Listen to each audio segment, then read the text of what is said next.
অসমৰ ৰাজনীতিলৈ আহিব গৌৰৱ গগৈ গুৱাহাটীৰ ৰাজীৱ ভৱনৰ প্ৰতিক্ৰিয়া প্ৰকাশ গৌৰৱ গগৈ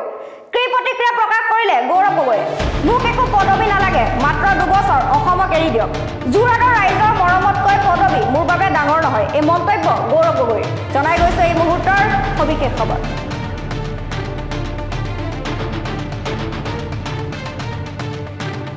অসমৰ ৰাজনীতিলৈ আহিব গৌৰৱ গগৈ গুৱাহাটীৰ ৰাজীৱ ভৱনৰ প্ৰতিক্ৰিয়া প্ৰকাশ গৌৰৱ গগৈ কি প্ৰতিক্ৰিয়া প্ৰকাশ কৰিলে গৌৰৱ গগৈ মোক একো পদবী নালাগে মাত্ৰ 2 বছৰ অসমক এৰি দিয়ক যোৰহাটৰ ৰাইজৰ মৰমতকৈ পদবী মোৰ বাবে ডাঙৰ নহয় মোৰ নিৰ্বাচন শেষ হোৱা নাই এয়া সেমি ফাইনেলে 26ত বিধানসভাত ফাইনেল খেলিম এই মন্তব্য গৌৰৱ গগৈ পুনৰবাৰ জনাইছো এই মুহূৰ্তৰ অন্য এটা গুৰুত্বপূৰ্ণ খবৰ অসমৰ ৰাজনীতিলৈ আহিব গৌৰৱ গগৈ আৰু গৌৰৱ গগৈ আহিব অসমৰ ৰাজনীতিলৈ গুৱাহাটীৰ ৰাজীৱ ভৱনৰ প্ৰতিক্ৰিয়া প্ৰকাশ গৌৰৱ গগৈ আৰু কি প্ৰতিক্ৰিয়া প্ৰকাশ কৰিলে গৌৰৱ গগৈ সেই সন্দৰ্ভত সবিস্তাৰে জনাই গৈছো মোক একো পদবী নালাগে মাত্ৰ 2 বছৰ অসমক এৰি দিয়ক যোৰহাটৰ ৰাইজৰ মৰমতকৈ পদবী মোৰ বাবে ডাঙৰ কথা নহয় এই মন্তব্য গৌৰৱ গগৈ মোৰ নিৰ্বাচন শেষ হোৱা নাই এয়া সেমি ফাইনেলে 26ত বিধানসভাত ফাইনেল খেলিম এই মন্তব্য কৰিছে গৌৰৱ গগৈ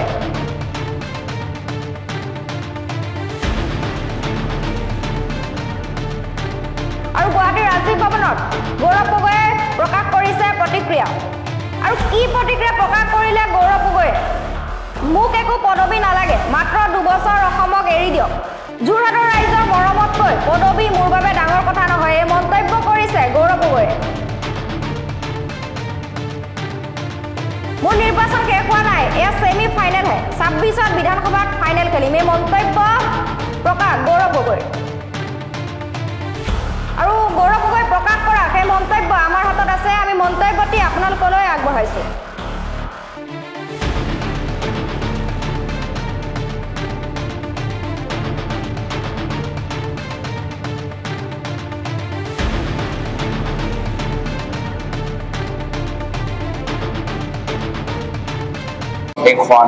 মোৰ বাবে এয়া নিৰ্বাচন মাত্ৰ এটা সেমি ফাইনেল হে আসল ফাইনেল আজিৰ পৰা 2 বছৰ পিছত আমি বিধানসভাত আমি নিৰ্বাচনত খেলিম মোক আৰু একো নালাগে কোনো পদবী নালাগে মোক মাত্ৰ অসমত মোক এৰি দিয়ক মোক কোনো পদবী নালাগে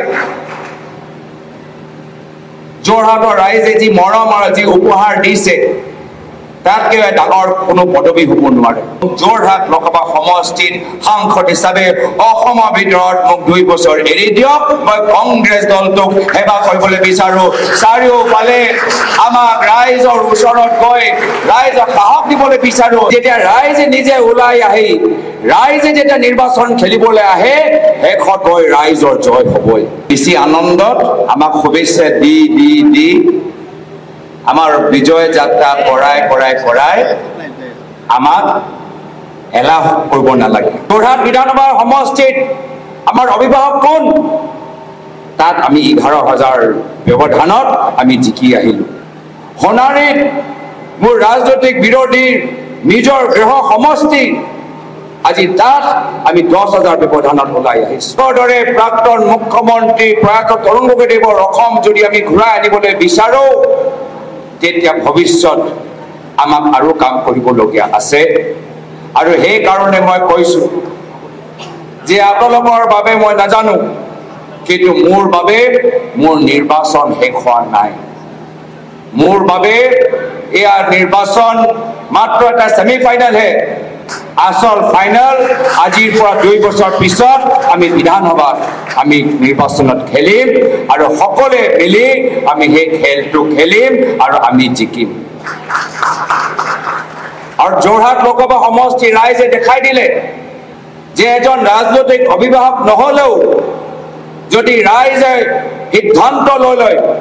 যদি ৰাইজে নেতৃত্ব লৈ লয় তেতিয়া ৰাইজে বিজেপিক পৰাজিত কৰা হে ক্ষমতা হে শক্তি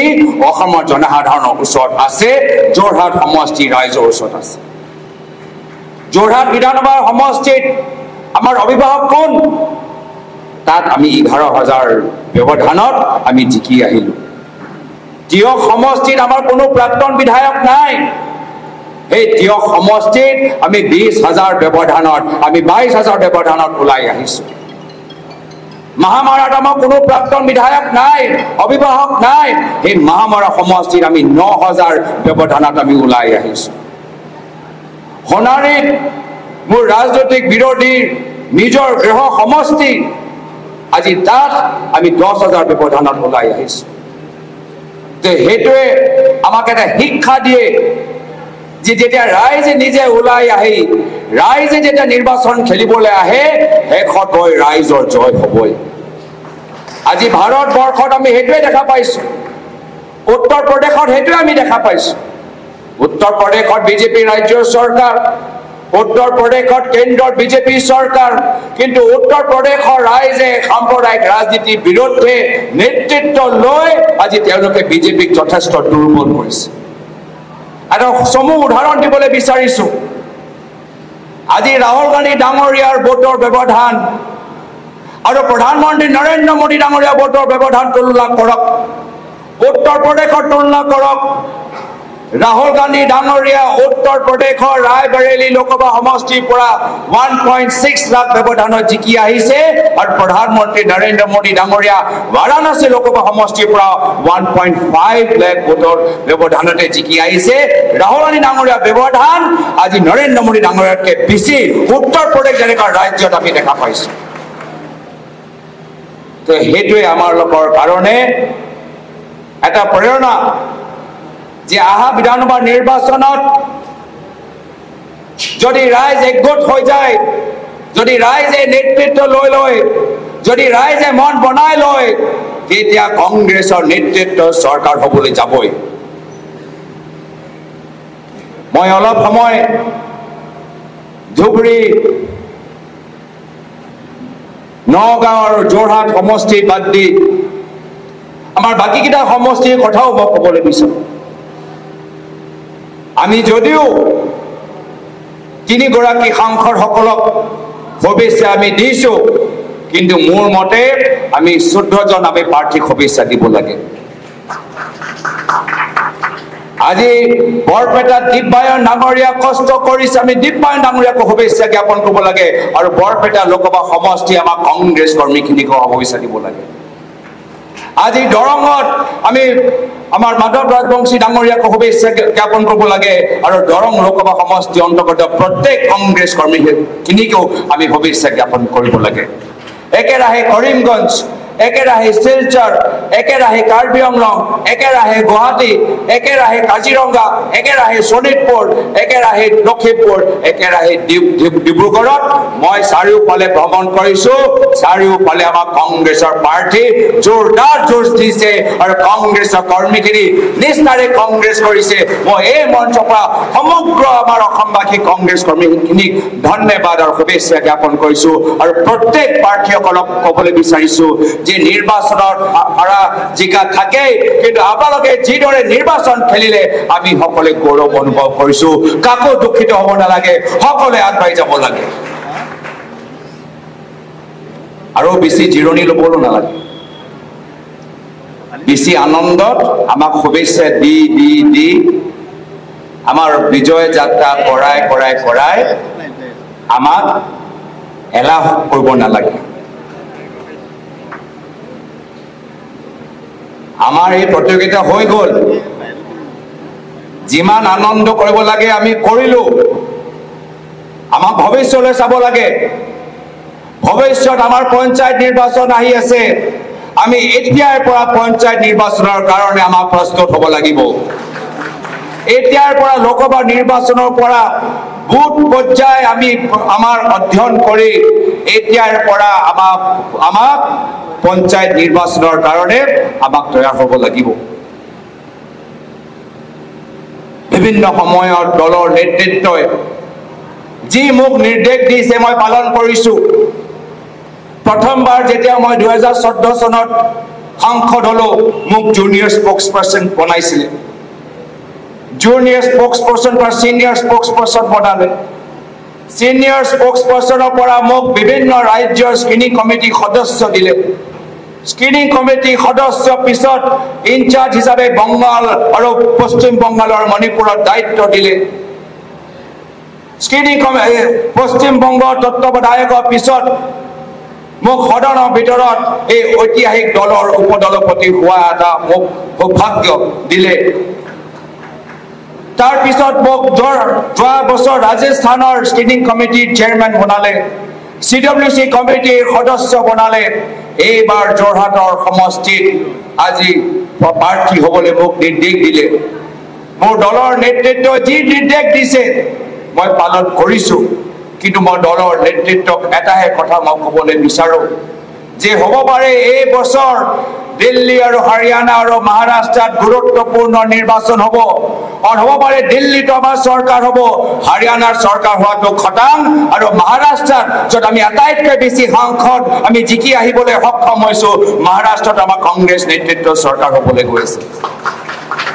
কিন্তু লগে লগে আজিৰ পৰা 2 বছৰ পিছত আমাৰ বিধানসভা নিৰ্বাচন আছে মই দলৰ নেতৃত্বক বিনম্ৰভাৱে অনুৰোধ কৰিছো মোক যোৰহাট লোকসভা সমষ্টিত সাংসদ হিচাপে অসমৰ ভিতৰত মোক 2 বছৰ এৰি দিয়ক মই কংগ্ৰেছ দলটোক সেৱা কৰিবলৈ বিচাৰো চাৰিওফালে আমাক ৰাইজৰ ওচৰত গৈ ৰাইজক সাহস দিবলৈ বিচাৰো আজি মানুহৰ হৃদয়ত এটা ভয় আছে যে বৰ্তমানৰ যে অৱশাসন আছে বৰ্তমান যে অত্যাচাৰ চলাই আছে ৰাইজৰ মনত যে ভয় আছে এই ভয়টো দূৰ কৰিবলৈ হলে আমি সকলোৱে একগোট হৈ দিনে ৰাতি কষ্ট কৰিব লাগিব মই দুঃখিত কি যি সময়ত ভূপেন বৰা ডাঙৰীয়া বিধায়িনী দলৰ দলপতি দেৱব্ৰত শইকীয়া ডাঙৰীয়া তেওঁলোকে যোৱা বছৰ উজনি অসমত বাগানে বাগানে তেওঁলোকে প্ৰচেষ্টা চলাইছিল আৰু বাগানৰ আমাৰ ভোট আমি পাইছো সেই সময়ত মই অসমৰ বাহিৰত আছিলো মই দুঃখিত কি যি সময়ত ভূপেন বৰা ডাঙৰীয়া বিধায়িনী দলৰ দলপতি প্ৰদ্যুৎ বৰদলৈ ডাঙৰীয়া ভৰত নৰহ ডাঙৰীয়া উত্তৰ অসমৰ চাঙে চাঙে প্ৰগ্ৰাম চলাইছিল মই সেই সময়ত মই তেখেতৰ লগত থাকিব নোৱাৰিলো যুৱ কংগ্ৰেছে তেওঁলোকে ভাৰত জোড়ো যাত্ৰা কৰিলে হাইলাকান্দিত গ'ল তাত মই থাকিব নোৱাৰিলো মই সেই কাৰণে দুঃখিত যে যিমান সময় মই অসম কংগ্ৰেছক দিব লাগে যিমান সময় অসমক দিব লাগে মই দিব নোৱাৰিলো আৰু সেই কাৰণে যদিও বিভিন্ন পদবীৰ কাৰণে ইতিমধ্যে চৰ্চা মোৰ নাম লৈ চলি আছে মই বিনম্ৰভাৱে অনুৰোধ কৰিছো মোক আৰু একো নালাগে কোনো পদবী নালাগে মোক মাত্ৰ অসমত মোক এৰি দিয়ক মোক কোনো পদবী নালাগে যোৰহাটৰ ৰাইজে যি মৰম আৰু যি উপহাৰ দিছে তাতকৈ ডাঙৰ কোনো পদবী হ'ব নোৱাৰে মাজুলীত গ'লে এনেকুৱা এটা ফূৰ্তি মই পাওঁ এনেকুৱা এটা আনন্দ এটা পাওঁ এনেকুৱা এটা সাহস এটা পাওঁ মোক আৰু তাতকৈ ডাঙৰ আৰু একো পুৰস্কাৰ নালাগে মোৰ মাত্ৰ এটাহে উদ্দেশ্য যে অসমৰ ৰাইজ আজি ভয়ত আছে লোকতন্ত্ৰ আজি সুৰক্ষিত নহয় আমি এই নিৰ্বাচনৰ জৰিয়তে মাজত দেখা পাইছো কিমান আমাৰ কংগ্ৰেছ কৰ্মীখিনিক অত্যাচাৰ কৰিলে কিমান আমাৰ কংগ্ৰেছ কৰ্মীলৈ পুলিচৰ জৰিয়তে ভাবুকি দিলে আমি নিজে দেখা পাইছো যে কেনেদৰে তেওঁলোকৰ তলঙা মন্তব্য জৰে আমাৰ অসমৰ মানুহৰ মনবোৰ বেয়া কৰিবলৈ তেওঁলোকে চেষ্টা কৰিলে আমি অসমত শান্তি ঘূৰাই নিবলৈ বিচাৰো এয়া হৈছে আমাৰ লোকৰ উদ্দেশ্য শ্ৰদ্ধাৰ আমাৰ দলৰ সতীৰ্থসকল আজি আপোনালোকে আমাক শুভেচ্ছা দিছে মই ভাল পাইছো কিন্তু যদি আমি একমাহ আমি যদি ফূৰ্তিয়ে কৈ থাকো একমাহ যদি বিজয় যাত্ৰা আমি আয়োজন কৰিয়ে থাকো এটা পঞ্চায়তৰ কাৰণে কেতিয়া তৈয়াৰী কৰিম লোকসভা সমষ্টিৰ কাৰণে কেতিয়া তৈয়াৰী কৰিম মই ভাবো ৰাজীৱ ভৱনত সকলে আহি আমাক মৰম দিলে আমাক আশীৰ্বাদ দিলে ইয়াতকৈ আৰু ডাঙৰ আমাক আৰু একো পুৰস্কাৰ নালাগে আহক আমি সকলোৱে কংগ্ৰেছ হৈ আমি বৃহত্তৰ কংগ্ৰেছ পৰিয়াল হৈ আহক আমি পৰৱৰ্তী সময়ত অসমৰ ৰাইজ আমাৰ পৰা যি আশা কৰে সেই আশা মৰ্মে আমি কাম কৰি যাওঁ আৰু নিশ্চয় অসমৰ ৰাইজৰ আশীৰ্বাদ আমাৰ লগত থাকিব